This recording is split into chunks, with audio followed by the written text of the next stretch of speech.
Halo semua, Assalamualaikum. Kembali lagi dengan saya, Ipung Tia. Di video kali ini, saya akan sedikit sharing informasi kepada kalian berkaitan dengan gaji calon pegawai negeri sipil. Berapakah besarannya?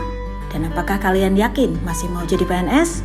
Tapi sebelumnya, jangan lupa like, komen, dan subscribe dulu ya. Kawan, kabar gembira bagi para peserta seleksi CPNS 2019 karena proses rekrutmen CPNS sudah masuk tahap integrasi data. Untuk menetapkan kelulusan CPNS, panitia seleksi akan menjumlahkan hasil seleksi kompetensi dasar atau SKD dan seleksi kompetensi bidang atau SKB. Rencananya, pengumuman kelulusan akan dilakukan mulai tanggal 30 Oktober mendatang.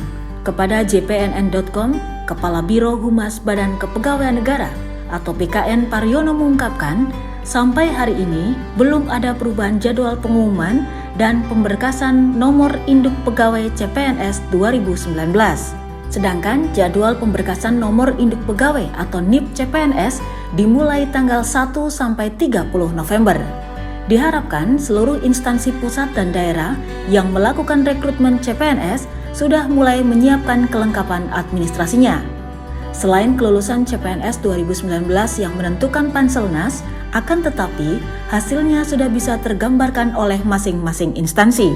Oleh karena itu, instansi pusat maupun daerah sudah harus menyiapkan hal-hal yang berkaitan dengan pengumuman dan pemberkasan nomor induk pegawai atau NIP CPNS. Data BKN mencatat, formasi CPNS 2019 sebanyak 150.315 orang. Nomor induk pegawai 150.315 CPNS ini pun sudah siap diterbitkan bila kelulusan sudah diumumkan dan dilanjutkan pemberkasan yang diusulkan ke BKN untuk mendapatkan nomor induk pegawai. Setelah diterbitkan nomor induk pegawai atau NIP baru, instansi menerbitkan SK pengangkatan sebagai CPNS. Kawan, SK dan terhitung mulai tanggal atau TMT CPNS 2019 dihitung per tanggal 1 Desember 2020. Dengan demikian, awal Desember 2020, 150.315 CPNS ini sudah bisa mendapatkan gaji pertamanya. Penetapan gaji CPNS 2019 ini sejalan dengan terhitung mulai tanggal atau TMT bekerja yang dihitung per 1 Desember 2020. TMT ini ditetapkan sesuai SK CPNS yang ditetapkan masing-masing pejabat pembina kepegawaian atau PPK. Selain SK, masing-masing CPNS juga diberikan surat perintah melaksanakan tugas pertama atau SPMT yang dikeluarkan oleh PPK. Dan meski belum bekerja, pembayaran gaji CPNS 2019 dibayar di awal bulan CPNS bekerja. Karena statusnya masih CPNS, jadi pembayaran gaji untuk CPNS baru 80% dari gaji pokok. Namun, setelah CPNS mengikuti diklat dasar, barulah gaji CPNS dihitung 100%. Kawan, sementara itu berkaitan dengan gaji yang diterima PNS, Peraturan Pemerintah Nomor 44 Tahun 2020 mengatur tentang pemberian gaji, pensiun, tunjangan, atau penghasilan ke-13 tahun 2020. CPNS akan menerima besaran gaji sesuai dengan golongan dan ruang yang tertera dalam SK pengangkatan. Sebagai contoh, jika dalam SK pengangkatan tertera golongan ruang jabatannya adalah 3A, maka CPNS akan menerima gaji pertamanya pada 0 tahun bekerja sebesar Rp2.575.400 kali 80%, jadi gaji pokok yang diterima sebesar Rp2.063.520. CPNS tidak hanya akan mendapatkan gaji pokok, akan tetapi berdasarkan undang-undang, selain gaji, CPNS juga akan menerima tunjangan yang besarannya disesuaikan dengan kemampuan daerah di instansi masing-masing. Kawan, berkaitan dengan golongan dan ruang dalam penentuan besaran gaji dan tunjangan setiap PNS, memiliki pangkat dan golongan tertentu yang diatur berdasarkan undang-undang.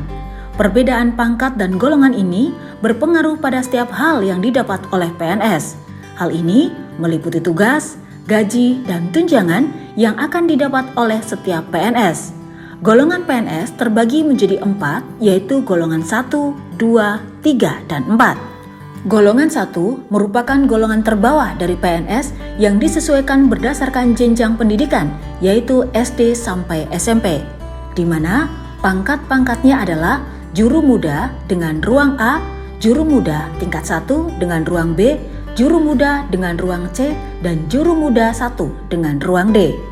Golongan 2 merupakan golongan dengan jenjang pendidikan setara dengan SMA atau SLTA, yaitu pengatur muda dengan ruang A, pengatur muda tingkat 1 dengan ruang B, pengatur muda dengan ruang C, dan pengatur tingkat 1 dengan ruang D.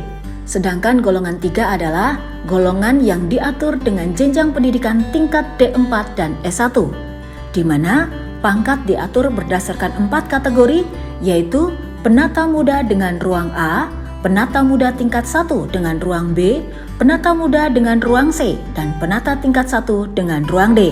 Kawan, lain halnya dengan golongan 4. Golongan ini merupakan golongan yang tertinggi pada tingkat PNS dan memiliki penghasilan serta jabatan yang berbeda pula. Golongan ini terdiri dari 4 pangkat, yaitu pembina dengan ruang A, pembina tingkat 1 dengan ruang B, pembina muda dengan ruang C, pembina madya dengan ruang D, dan pembina utama dengan ruang E. Demikian informasi yang bisa saya bagikan untuk kalian. Semoga informasi ini bermanfaat dan tetaplah menjadi manusia yang bermanfaat bagi orang-orang di sekitar kita. Dan jangan lupa, bekerjalah dengan bahagia. Karena bekerja dengan bahagia akan memudahkan setiap penyelesaian tugas kita. Saya, Ipung Tia, mengucapkan terima kasih karena kalian telah bersedia menonton video ini hingga akhir. Jangan lupa like, komen, dan subscribe ya.